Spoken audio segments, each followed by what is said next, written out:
Bismillahirrahmanirrahim.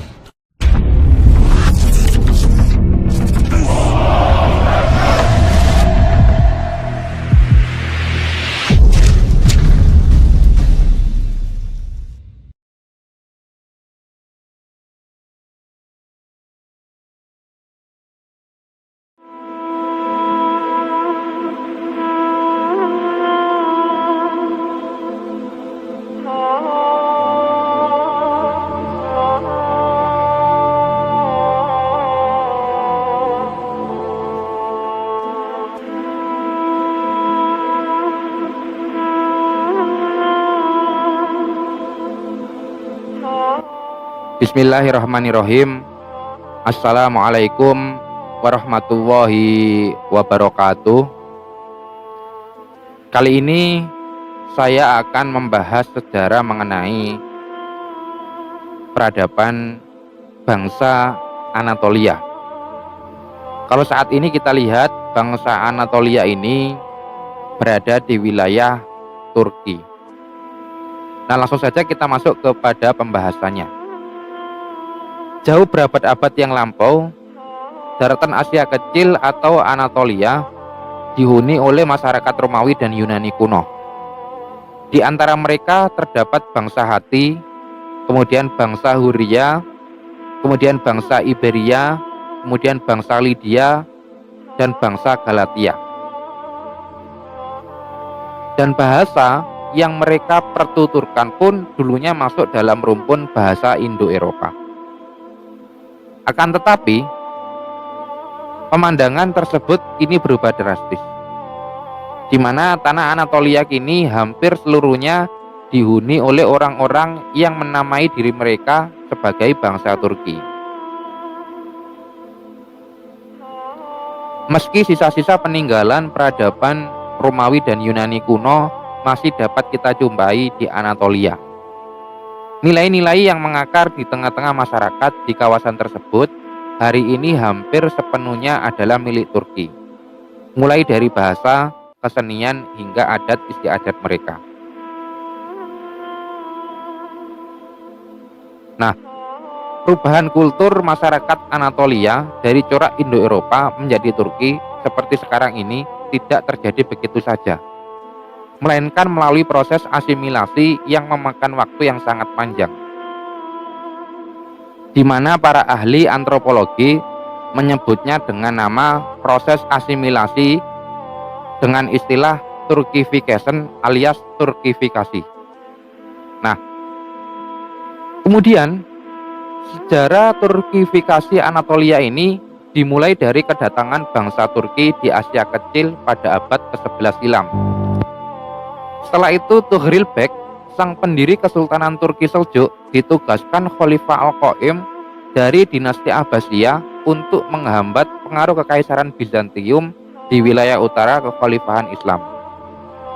Nah, kemudian melemahnya kekuasaan Bizantium di Anatolia Timur membuka jalan bagi orang-orang Turki Seljuk untuk masuk ke wilayah tersebut, yaitu pada tahun 1071.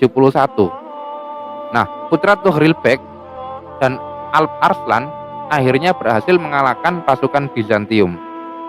Kemudian sejak itu Kesultanan Seljuk resmi menancapkan kekuasaannya di Anatolia, dan pengaruh bangsa Turki di wilayah itu pun semakin menguat. Nah, pada masa itu jumlah orang-orang Turki yang mendiami Anatolia tidaklah begitu banyak jika dibandingkan dengan penduduk Indo-Eropa. Akan tetapi, mereka secara bertahap mulai melakukan Turkifikasi terhadap kebudayaan dan bahasa penduduk setempat. Nah, banyaknya orang Kristen yang beralih memeluk Islam juga ikut membantu proses Turkifikasi di Anatolia. Nah, pada era Kesultanan Ottoman, proses Turkifikasi menyentuh hampir setiap aspek kehidupan masyarakat Anatolia.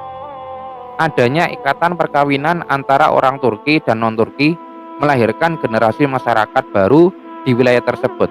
Dengan kata lain, pernikahan menjadi salah satu faktor yang ikut mendorong terjadinya asimilasi bangsa Turki di Asia Kecil. Nah, bahkan mayoritas Sultan Ottoman terlahir dari rahim perempuan berkebangsaan Eropa. Sebut saja Sultan Murad pertama yang beribukan orang Yunani. Kemudian Sultan Bayezid II. Beliau merupakan keturunan dari Albania. Kemudian ada Utsman II. Beliau juga merupakan keturunan Serbia. Dan ada juga Mehmet IV, yang mana beliau juga merupakan keturunan Ukraina. Nah, dari 36 sultan yang memegang tampuk kekuasaan Ottoman, hanya 5 orang yang beribukan asli orang Turki. Nah, pada tahun 1330-an, nama-nama kota atau tempat di Anatolia telah berubah dari bahasa Yunani menjadi bahasa Turki. Beberapa di antaranya adalah Ankara, yang dalam versi Yunani disebut sebagai Anggora, dan Izmir, yang di dalam bahasa Yunani disebut dengan nama Smyrna. Kemudian Iznik, yang di dalam bahasa Yunani disebut dengan nama Nikaia. Kemudian Konya, di dalam bahasa Yunani disebut dengan Iconium. Kemudian ada juga Antakya, ya, yang di dalam bahasa Yunani disebut dengan nama Antioch. Dan kemudian Istanbul, yang sebelumnya bernama Konstantinopel. Nah, selama abad ke-19, penduduk yang mendiami wilayah Kesultanan Ottoman terdiri dari beragam etnis, antara lain adalah Persia, kemudian Arab, Albania, Yunani, Bulgaria, Bosnia, Armenia, Kurdi, Jazz, Kirkasis, Suria, Yahudi, dan lain sebagainya.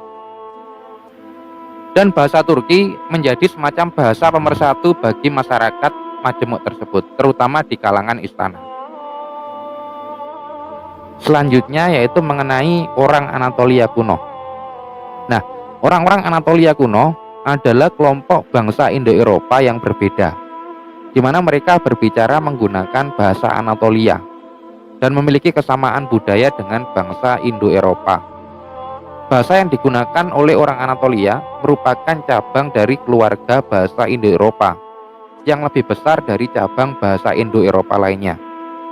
Meskipun demikian, berdasarkan teori Kurgan yang paling diterima secara luas di tanah Proto-Indo-Eropa, orang asli Indo-Eropa Anatolia itu sendiri merupakan imigran di Anatolia yang berasal dari utara. Nah, penemuan arkeologis hingga pada penerjemahan arsip tertulis Hittite yang menggunakan tulisan berbentuk paku, mereka mengungkapkan bahwasanya fakta bahasa Hittite termasuk cabang bahasa Anatolia yang terpisah dari keluarga bangsa Indo-Eropa, dan menimbulkan sensasi di antara para sejarawan dan memaksa dilakukan evaluasi ulang terhadap sejarah Timur Dekat dan juga terhadap linguistik Indo-Eropa. Nah, sesuai dengan hipotesis Kurgan mencatat dalam Ensiklopedia Budaya Indo-Eropa bahwa kemungkinannya ia adalah orang Anatolia yang mencapai Timur Dekat dari utara melalui Balkan atau Kaukasus. Pada tahun ketiga sebelum Masehi, bersama-sama dengan Proto-Toharia yang bermigrasi ke arah timur, orang-orang Anatolia merupakan gelombang Indo-Eropa yang pertama kali diketahui melakukan imigrasi keluar dari stepa Eurasia. Meskipun mereka memiliki gerbong, mereka kemungkinan berhijrah sebelum orang Indo-Eropa belajar menggunakan kereta untuk berperang. Dan ada kemungkinan bahwa kedatangan mereka terjadi melalui proses pemukiman yang bertahap, dan bukan sebagai pasukan tentara yang bermaksud untuk menyerang. Nah, bahasa orang Anatolia yang paling awal dan telah mendapat pengesahan sejarah, yakni yang sebagaimana disebutkan di dalam naskah yang berkenaan dengan perdagangan bangsa Asyur dari abad ke-19 sebelum Masehi, adalah Kanes. Nah, orang Hittite atau orang Het yang mendirikan sebuah kekaisaran yang luas di Timur Tengah pada tahun 2 sebelum Masehi, sejauh yang dapat diketahui merupakan anggota dari kelompok orang-orang Anatolia.